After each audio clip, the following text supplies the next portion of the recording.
Welcome back to Explore Error. In today's tutorial, I'll show you how to back up, restore, and recover your data in Windows 10 and Windows 11. So let's get started.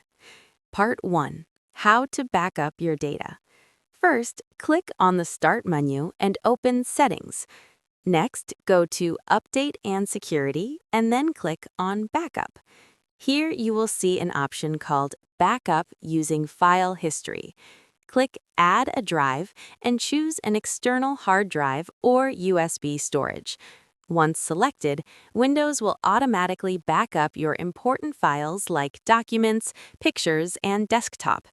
You can also click on More options to choose which folders are backed up and how often the backup runs. Part 2. How to restore files from backup.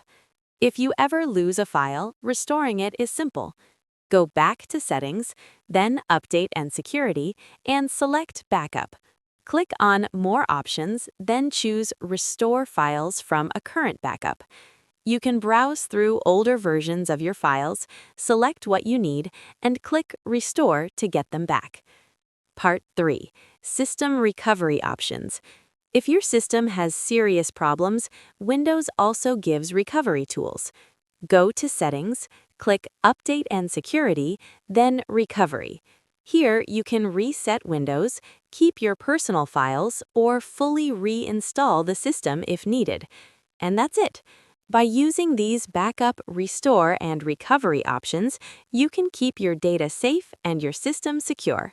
If this video helped you, don't forget to like, subscribe, and hit the bell icon for more simple tips.